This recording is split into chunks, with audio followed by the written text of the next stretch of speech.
Welcome to the first Monday Night Hockey of 2019. We're back for the remainder of the season thanks to your massive generosity on our crowdfunding campaign. A huge thanks to all who've donated so far. If you haven't been able to donate, please visit our Facebook page to see what support we're requesting. On tonight's episode, we've got highlights from Slough against Canterbury, all the action from Beeston at home to Bowden Hightown, and the top of the table clash between East Grinstead and Holcombe. In the men's Premier Division, we head to Reading for the visit of Sevenoaks. We've got the match between Beeston and Brooklands Manchester University, and all the goals from Surbiton's trip to the University of Exeter. First up, we head to Slough for a vital clash between the bottom two sides struggling at the foot of the table. A win for either would be vital in their attempts to climb up out of the relegation trouble. Let's join Charlie Broom for the best of the action.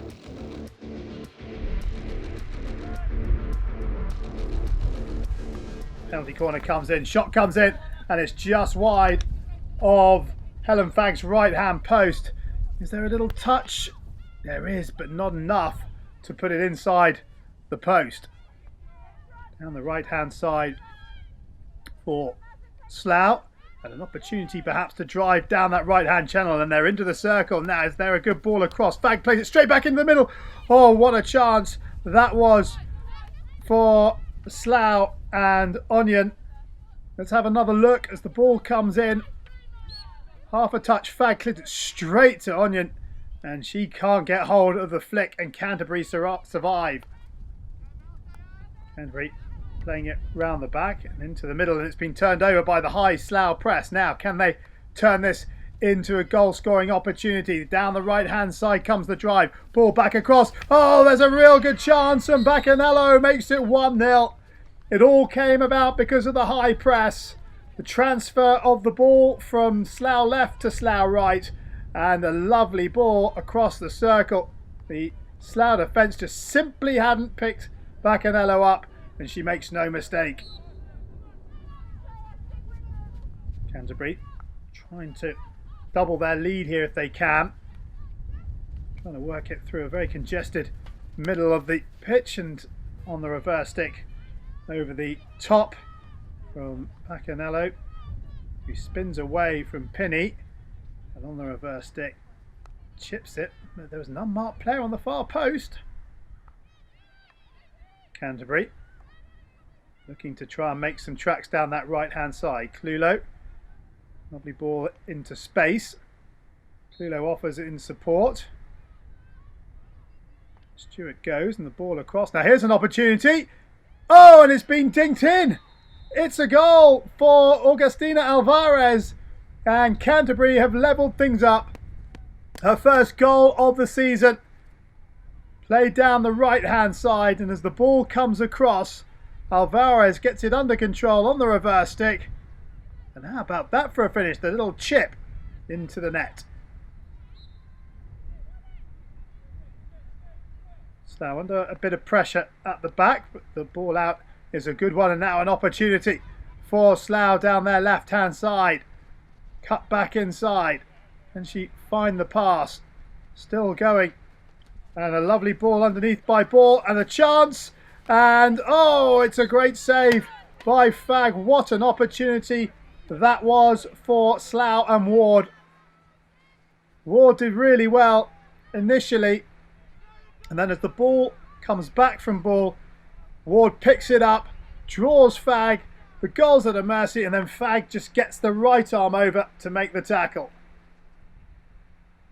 Penalty corner for Slough to the top, and there's a move off the top and looking for the deflection, and Fagg makes the save, and Canterbury scramble to get it clear, haven't got it out of harm's way just yet. McGonigal tries to keep it alive, now it's a long corner. There's the slip, and as the shot comes in, Fagg makes the save. Almost back into the danger zone. Penalty corner from Slough. And again they move it to the left, and they move it again, looking for the deflection, and it's wide of the post. Bacanello on the far post, but I think it gets a touch in the middle. It actually takes it away from Bacanello on that far post. It does indeed. Ball forward. Did it have enough on it? No, it didn't. And Slough can come again. Slough driving through the middle. Oh, the slip now. This could open up here. Bacanello plays it inside. Here's an opportunity. Shot comes in. Oh, it's off the bar! Bevan hits the bar. And Canterbury survived. The slip here almost so costly. Macanello providing the pass. And Bevan, well, we've seen one chip goal already today. The second one is off the bar. The second chip, that is. So now looking for this winner if they can. But they've run out of time. And the bottom two clubs play out a 1-1 draw. It probably suits Slough more than Canterbury, who remain 4 points adrift at the bottom of the table. Now we join up with BTV for Beeston's match against Bowden Hightown. The home side will be looking for all 3 points to try and keep themselves in with a chance of taking a surprise slot in the playoffs.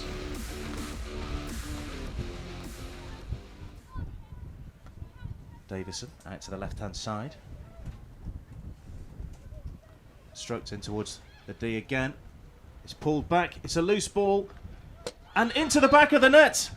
I'm sure that's Rebecca Walker, the captain, who's opened the scoring for Beeston after only 70 seconds on the board. Beeston lead Bowden by 1-0.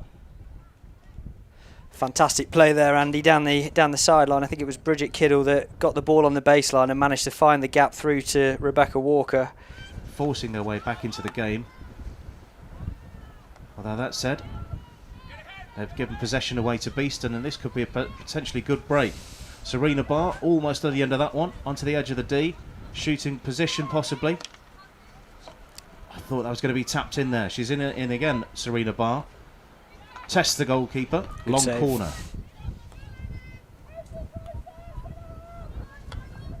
Serena Barr, always with a headband, easy to recognise.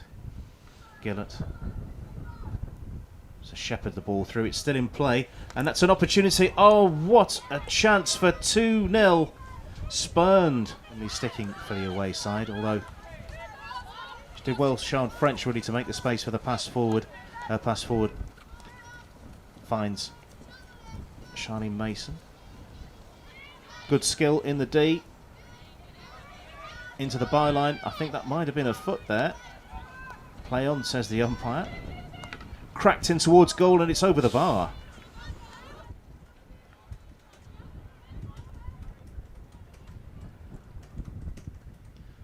Ball along the touchline. Who's going to be there to meet it? Well collected from Beeston. Burrell cracked in towards goal. Wide. It's been real end-to-end stuff this first half. Swinging backwards and forwards from Bowden to Beeston. Another bit of pickpocketing from Beeston. Sophie Robinson comes away with the ball. Rebecca Walker involved again. Plays the ball into Apula. Apula goes to shoot. Great shot. Ball still in the danger zone. Opportunity here, and it's in to the back of the net. It is a second of the game for the captain, Rebecca Walker. Beeston lead Bowden by 2-0. What a day for the captain. Superb strike there from Rebecca. Nina there with the first early shot here, number 21. And then it falls to Rebecca Walker, number 11, who slams it into the bottom right corner. Fantastic finish. Yeah, Maddie Goodman. Bouncing ball in there, just failed to trap it on the right-hand post.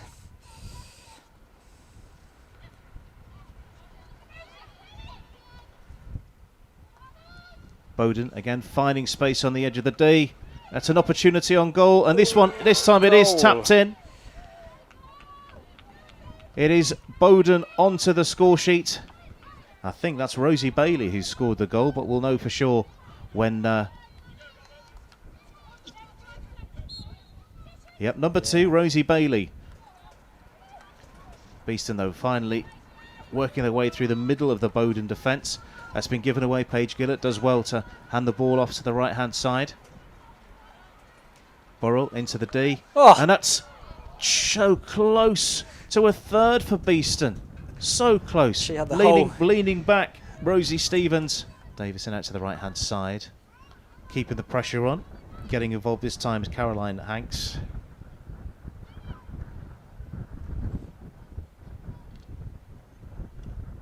Robinson makes a space. Crashes the ball into the side netting. Davison spreads it to the right hand side. Inside. Reverse stick ball forward, just about creeps into the D. What have we got here? Surely there were two players great involved chance. there. To the left, and they've gone to the middle. What's going to happen here? They've gone to the middle. It's been trapped and clipped in and wide of the post by some distance. Trapped, flicked up into the air. Moore again involved, shielding the ball on the edge, and that's come off a She's Beeston given the player. goal. I'm not sure it was. I'll be honest there, I thought the umpire was not going to give that one, No, I think and I the think they're having a umpires- discussion. I think they'll turn this around. The Bowden players certainly aren't shaping up as if it was a goal. So the goal was given, however, the umpires are now having a conflab. Head height, I'm reading, and it should be a defensive hit according to Claire White, but long corner. Izzy bringing it wide. Again, taking a time. Davison tries to find the ball forward. Bowden, can they get another opportunity here? Beeston play the ball forward, and that, I think, is the final whistle. Beeston have won the game. Beeston 2, Bowden 1, your final score. Now to East Grinstead for the top of the table clash with Holcombe, their visitors.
Straight your stand.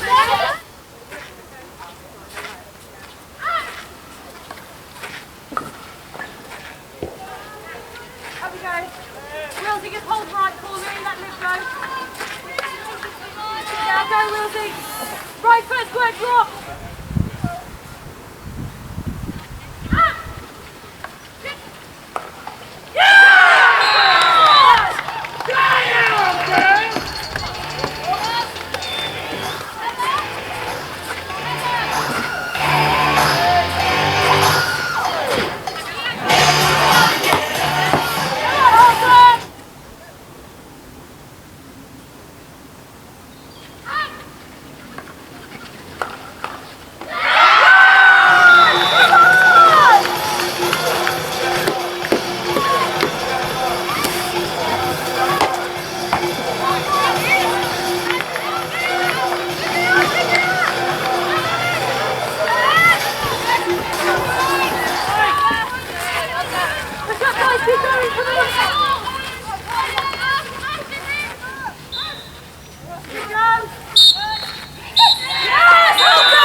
In the remaining matches on the Saturday, the University of Birmingham went into the break at 1-1 against Clifton Robinsons, Flora Peel scoring for the home side.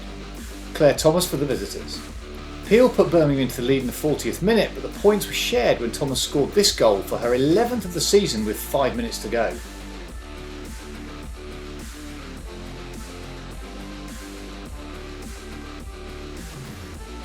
Buckingham came from behind to beat Surbiton by 2-1. Jenna Wolven put the visitors into the lead early in the second half, before goals from Natasha James and Phoebe Richards sealed the points for Buckingham.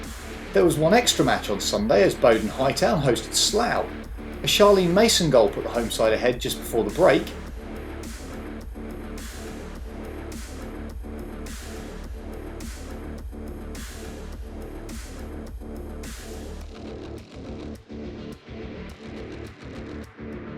Goals from Tilly Divosol-Skovska and Sian French put Bowden in control 10 minutes into the second half. Melissa Ball then pulled one back for the visitors.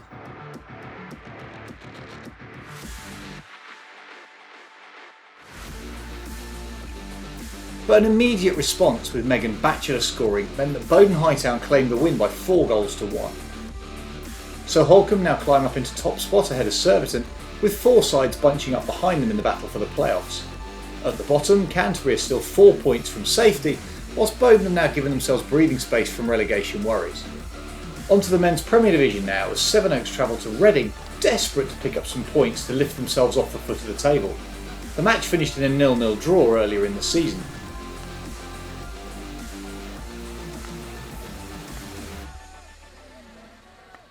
Ball down that right hand side by Bretherton, and a chance here for Reading early on, and it's a 16, so it's been touched wide on the far post as the ball comes across. Keeper's beaten and it's put up and over the bar. Chance for Reading.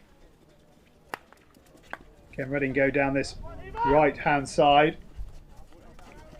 and it's one back by Barker, but it's returned to Reading, and here's an opportunity on the reverse stick for Richards, and it's been kept out somehow. Richards, nice turn onto the reverse stick, shot comes in, and that's a good save by Potton.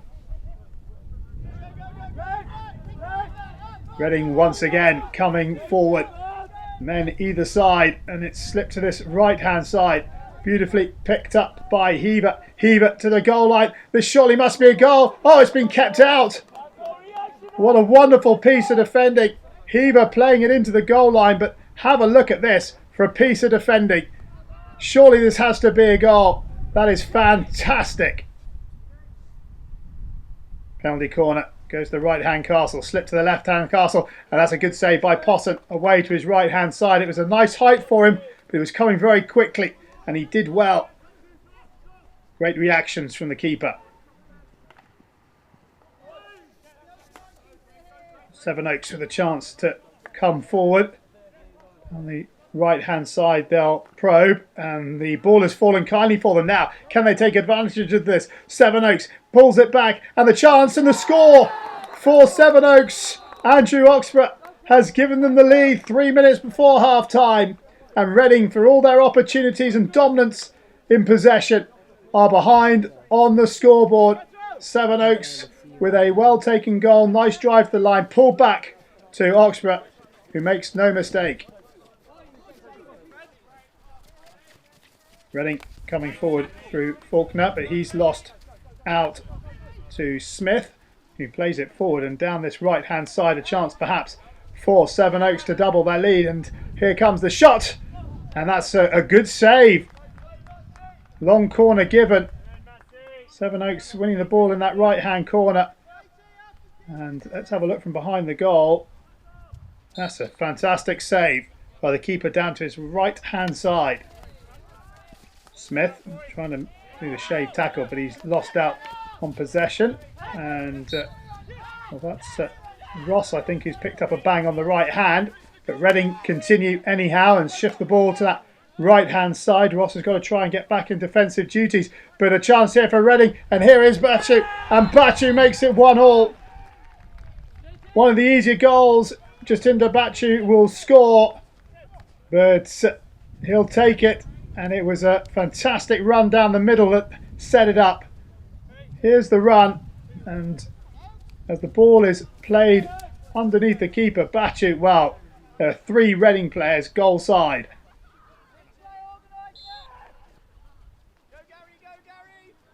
Reading down this right hand side on the reverse stick, the ball into the circle. It's a free hit to Reading, just outside the circle, and lovely ball back inside on the reverse stick. Shot comes in into the roof of the net, and Reading are in front. Matt Richards with a wonderful reverse stick finish, and Reading are in front. 2 quick goals at the start of the second half, and Reading lead Sevenoaks by 2 goals to 1. An excellent finish by Richards on the reverse stick.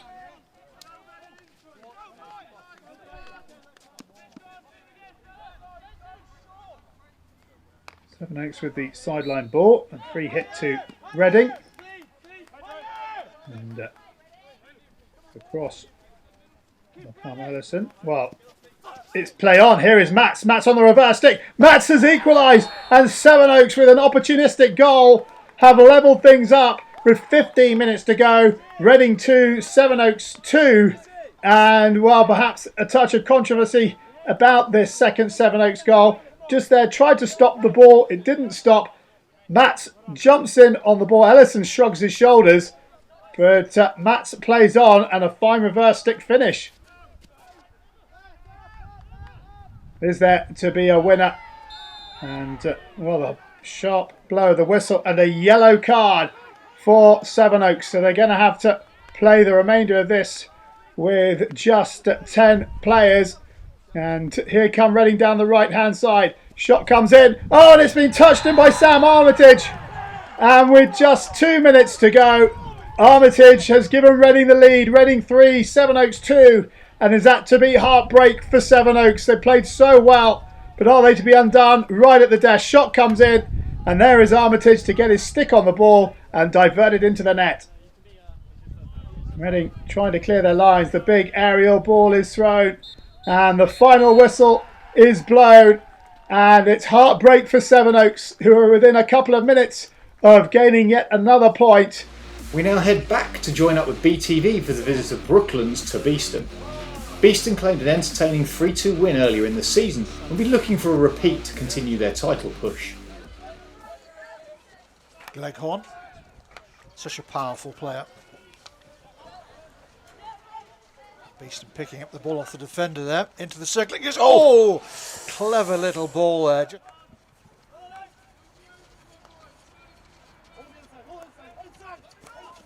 Classic stare when you've made a mistake yourself. Here he goes, he's got space. Now, this is a really good opportunity, and it flashes wide of the post. He'll enjoy this battle. Again, there's late movement at the top of the circle. Good save in the end by the keeper, got down low. I wonder if there was a route in then. I think that could have been taken another 5 metres or so forwards.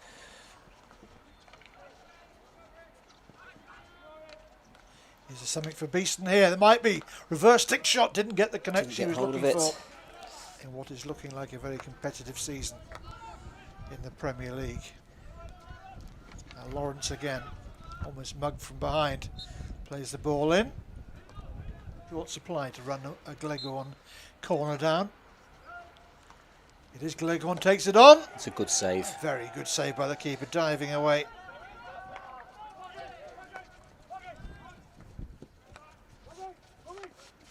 That's not a very clever position to lose the ball.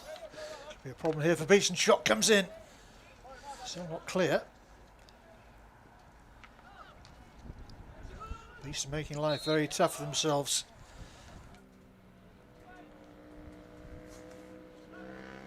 It is for Gleghorn again.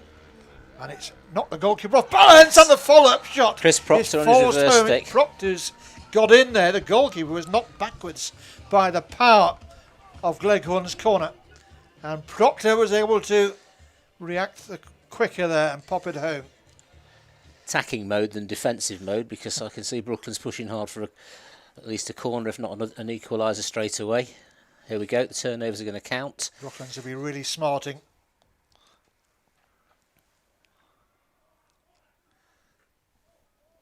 Very near the opportunity. And what's that? Is he given the penalty stroke? I think he's given a penalty stroke. I think he's going to consult his colleague, though, on the way. First reaction, I think, was the penalty stroke. How often do we see this at the end of games, all the action? Very good stroke. No messing there from Flanagan. Well, Beeston will be very disappointed with that. The turnover with possession in a good place on the pitch has led to all of that trouble, and it didn't need to happen.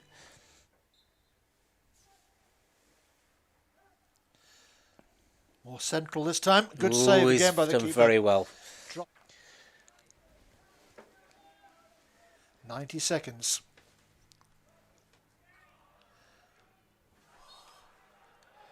Well, misses there. There's two misses, I think, there. That was very strange defending there. Brooklands have been so good.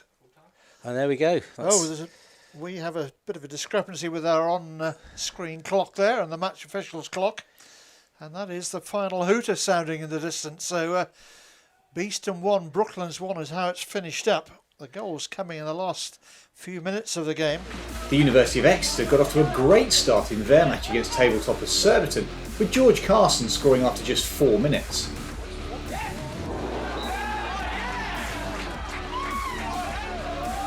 The goals from Scott Evans and then Arjun Drayton Chana put the visitors ahead going into the half-time break.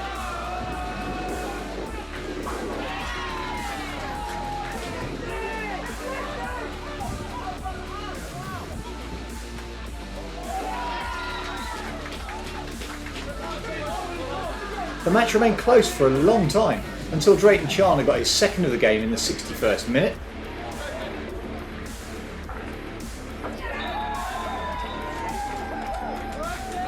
Followed up soon after by a Tom Sorsby goal to put the gloss on the Surbiton victory.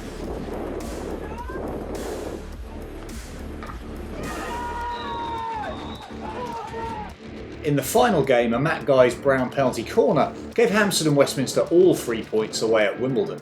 Surbiton and Hampstead and Westminster now have a 5-point gap to Beeston at the top of the table. At the bottom, Sevenoaks, the University of Exeter and Wimbledon are all in trouble and need to start picking up points soon. East Grinstead and Holcomb's match was postponed due to EG's participation in the Euro Hockey Indoor Club Trophy in Croatia. East Grinstead won all 3 of their pool matches to top the pool, but then unfortunately lost both their following fixtures to finish 4th and just miss out on promotion. That's all for tonight's show. Thanks for your continued support and we'll be back next week.